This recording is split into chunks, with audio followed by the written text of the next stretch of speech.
ये लोग दुखी क्यों होते हैं। जय श्री कृष्ण मित्रों। एक बार की बात है, भगवान श्री कृष्ण गोकुल से मथुरा जा रहे थे। रास्ते में भगवान श्री कृष्ण के बचपन के मित्र सुबा मिलते हैं। सुबा ने जब भगवान श्री कृष्ण को देखा तो वह अत्यंत प्रसन्न हुए और तुरंत भगवान श्री कृष्ण को अपने घर लेकर गए। वहां उन्होंने भगवान श्री कृष्ण का आदर सत्कार किया। भगवान श्री कृष्ण ने प्रेम पूर्वक भोजन ग्रहण किया और कुछ देर विश्राम किया। फिर सुबह जो भगवान श्री कृष्ण से बहुत प्यार करता था, वह बहुत ही व्याकुल मन से भगवान श्री कृष्ण से कहता है, हे सखा, मेरे मन में एक प्रश्न उठ रहा है, कृपया आप इसका समाधान कीजिए। भगवान श्री कृष्ण मुस्कुराए और बोले, हे मित्र, तुम क्या प्रश्न पूछना चाहते हो? निसंकोच होकर कहो, हम तुम्हारे सभी प्रश्नों का उत्तर देंगे। तब सुबा ने कहा, हे सखा, आप तो अंतर्यामी हैं, आप समस्त योगों का आधार हैं, आप ही ब्रह्मा के स्वरूप हैं। मैं जानता हूँ कि आप भूत, भविष्य और वर्तमान को जानते हैं, परंतु मैं यह जानना चाहता हूँ कि इस संसार में मनुष्य को परम सुख की प्राप्ति कब होती है, क्योंकि मनुष्य इस संसार में मोह माया के बंधन में पूरी तरह से फंसा हुआ है। मुझे यह समझ में नहीं आता कि मनुष्य इस मोह माया से कैसे मुक्त हो सकता है। आप ही सर्वज्ञ हैं, आप तो स्वयं ज्ञान रूपी प्रकाश हैं। इस संसार में कोई साधारण मनुष्य इस संसार के दुखों से कैसे मुक्त हो सकता है और परम सुख प्राप्त कर सकता है? कृपया आप मुझे मार्ग बताइए। सुबह के इस प्रश्न को सुनकर भगवान श्री कृष्ण मंद मुस्कान के साथ बोले, हे मित्र, तुम्हारा प्रश्न बहुत महत्वपूर्ण है। इस संसार में परम सुख की प्राप्ति का मार्ग सच्ची भक्ति, ज्ञान और साधना में छिपा हुआ है।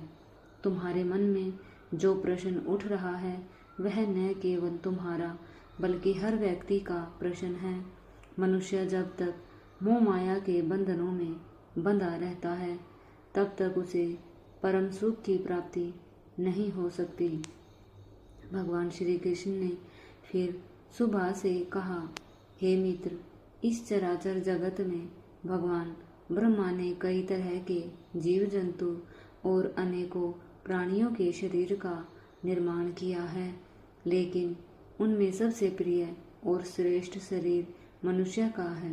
मनुष्य का शरीर इसलिए प्रिय है क्योंकि वह अपने विवेक से अपने अच्छे और बुरे कार्यों का निर्णय कर सकता है। उसके पास अपनी आत्मा के सत्य को जानने की क्षमता होती है। इसलिए मनुष्य को अपने जीवन में परम सुख प्राप्त करने का अवसर मिलता है, यदि वह आत्मा के सत्य को समझे और उस सत्य का पालन करे। भगवान श्री कृष्ण ने सुबह से कहा, हे सुबह, परम सुख प्राप्त करने का मार्ग मनुष्य के भीतर ही छिपा हुआ है। इस संदर्भ में मैं तुम्हें एक सुंदर कथा सुनाने जा रहा हूँ, जो इस प्रश्न का उत्तर देगी। एक छोटे से गांव में एक व्यक्ति था जिसका नाम रघु था। वह एक सामान्य व्यक्ति था जो अपनी दिनचर्या में फंसा हुआ था। रघु के पास कोई खास संपत्ति नहीं थी, लेकिन उसे हमेशा यही लगता था कि यदि वह अपनी जीवन शैली को बदलने में सफल हो जाता और कुछ ज्यादा धन कमा पाता, तो शायद उसकी जिंदगी में कोई सुख आ सकेगा। उसके मन में हमेशा यही सवाल था, क्या मेरी जिंदगी में खुशियां कभी आ पाएगी? रघु का यह जीवन इस प्रकार था कि वह सिर्फ भौतिक सुखों के पीछे भागता रहता था। कभी कभी वह सोचता था कि इस संसार में हर कोई यही क्यों नहीं चाहता कि उसे ऐश्वर्य, धन और सुख मिले। उसे यह समझ नहीं आता था कि लोग संतुष्ट क्यों नहीं होते और क्यों उनका जीवन उतना सुखमय नहीं होता जितना वे चाहते हैं। रघु के परिवार में भी यही स्थिति थी। वह अपने परिवार को खुश देखना चाहता था, लेकिन परिवार का कोई भी सदस्य कभी संतुष्ट नहीं होता था। उसकी पत्नी राधा अक्सर शिकायत करती रहती थी कि उनके पास पर्याप्त धन नहीं है और उनके बच्चे भी अच्छे कपड़े और सुविधाएं चाहते थे। यह सब कुछ रघु के जीवन का हिस्सा बन गया था। उसे लगा कि अगर वह अपनी कड़ी मेहनत और समर्पण से एक बड़ा व्यापारी बन जाए तो उसकी जिंदगी की सभी समस्याएं हल हो जाएंगी। एक दिन रघु की मुलाकात एक साधु से हुई जो जंगल में भ्रमण कर रहा था। साधु की आंखों में गहरी शांति और चुप्पी थी जो रघु के मन को छू गई। रघु ने साधु से पूछा, महाराज, आप तो बहुत शांत और संतुष्ट नजर आते हैं। क्या आपने कोई रहस्य जान लिया है जिसे मैं भी जान सकूं? साधु मुस्कुराए और बोले, बेटा, जिस चीज की तुम तलाश कर रहे हो वह तुम्हारे भीतर पहले से मौजूद है। तुम बाहर की चीजों में सुख खोज रहे हो, लेकिन असली सुख तो आत्मा की शुद्धि और ईश्वर के ध्यान में है। तुम्हारी हर समस्या का समाधान तुम्हारे भीतर ही है। रघु ने साधु के शब्दों को दिल से सुना, लेकिन शुरू में वह उन्हें पूरी तरह से नहीं समझ पाया। फिर भी उसकी जिज्ञासा जाग उठी और उसने साधु से और अधिक प्रश्न किए। साधु ने उसे समझाया, तुम जीवन में जितनी भी तकलीफों का सामना कर रहे हो उनका कारण तुम्हारा अहंकार और भौतिक इच्छाएं हैं। अगर तुम इन्हें त्याग कर केवल भक्ति, पुण्य और सच्चे कर्म में ध्यान लगाओ तो तुम्हारी दुनिया बदल जाएगी। रघु के मन में इन शब्दों ने गहरी छाप छोड़ी। उसने यह तय किया कि वह अब अपने जीवन को एक नई दिशा देगा। उसने अपने व्यापार में सुधार लाने की बजाय साधु के बताए हुए मार्ग पर चलने का निर्णय लिया। वह रोज ईश्वर का ध्यान करने लगा, गरीबों की सहायता करने लगा और हर दिन अपने जीवन में एक सकारात्मक बदलाव लाने का प्रयास करने लगा। रघु का कठिन संघर्ष और आंतरिक बदलाव। शुरुआत में रघु को यह बहुत कठिनाई महसूस हुई। उसकी पुरानी आदतें और सोच उसे बार बार अपने पुराने रास्ते पर खींच लाती थी, लेकिन उसने कभी हार नहीं मानी। रघु ने अपने घर में धार्मिक ग्रंथों का पाठ शुरू किया, मंदिरों में जाने लगा और गहरी साधना में डूबा रहा। उसकी पत्नी राधा और बच्चे पहले तो परेशान थे, लेकिन धीरे धीरे वे भी रघु के परिवर्तन को महसूस करने लगे। कुछ समय बाद रघु ने देखा कि उसके जीवन में सचमुच एक नई ऊर्जा आ गई थी। उसका मन शांत रहने लगा, उसकी आत्मा में शांति का अनुभव हुआ और उसकी मानसिक स्थिति पूरी तरह से बदल गई। उसका जीवन अब केवल भौतिक सुखों के बारे में नहीं था, बल्कि आत्मिक संतोष और भक्ति का एक साधन बन गया था। एक दिन रघु के जीवन में एक बड़ी विपत्ति आई।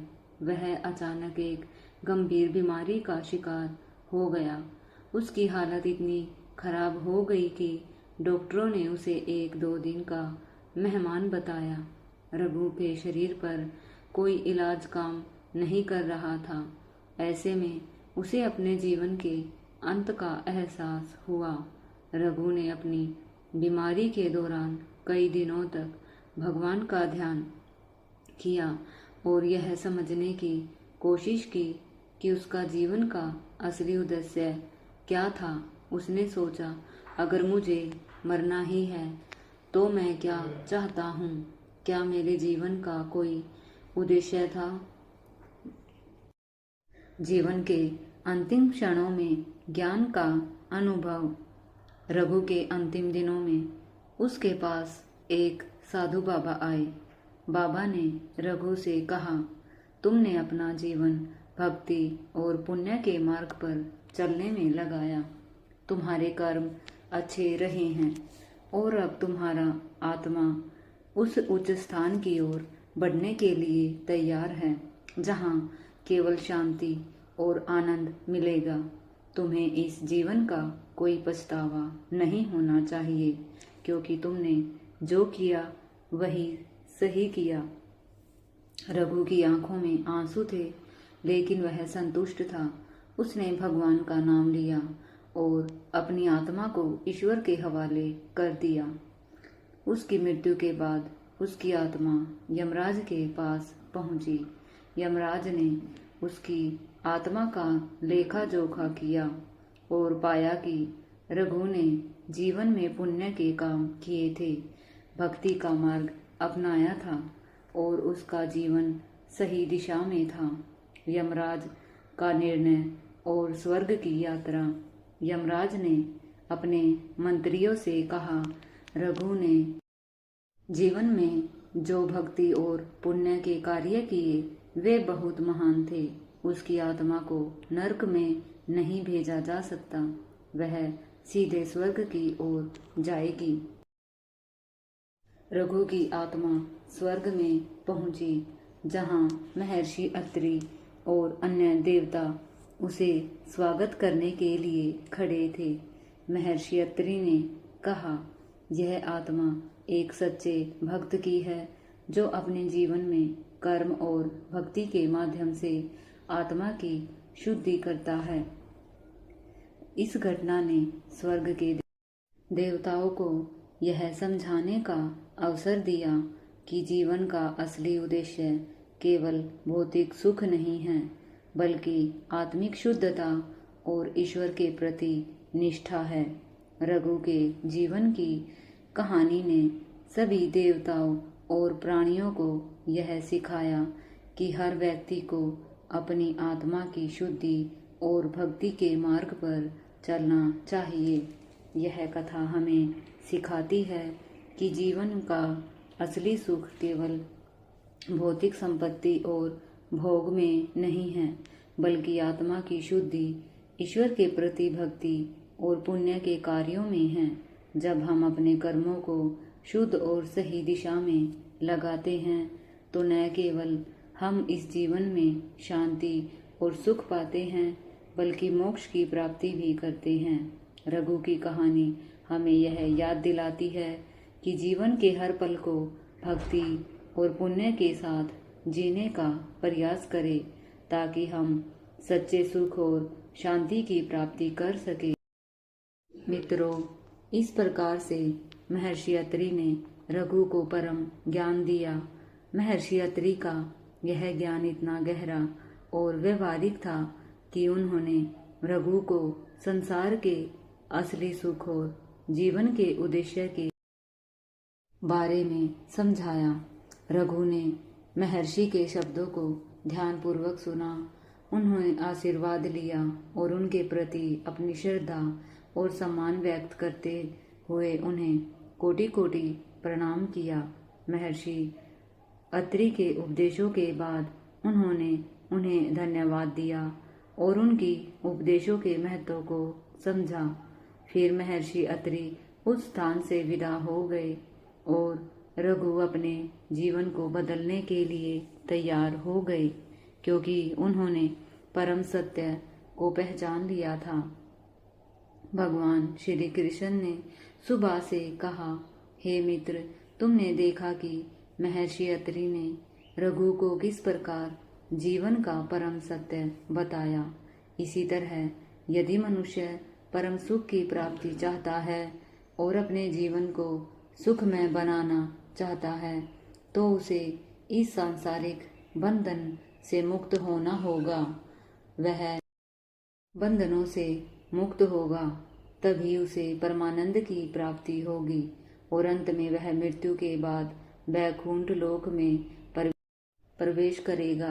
भगवान श्री कृष्ण के इस कथन को सुनकर सुबा ने कहा, हे सखा, आपके मुख से यह अलौकिक कथा सुनकर मेरा मन पूरी तरह से शांत हो गया। अब मुझे अपने जीवन का मार्ग स्पष्ट हो गया है। मैं आपके शब्दों पर चलकर अपने जीवन को शुद्ध करूंगा और परम सुख की ओर बढ़ूंगा। भगवान श्री कृष्ण ने मुस्कुराते हुए कहा, हे मित्र, यह कथा सभी के लिए एक मार्गदर्शन है। अगर कोई भी व्यक्ति सांसारिक बंधनों से मुक्त होकर आत्मा की शांति और परम सुख की तलाश करता है तो वह निश्चय ही जीवन में सच्चे सुख की प्राप्ति करेगा।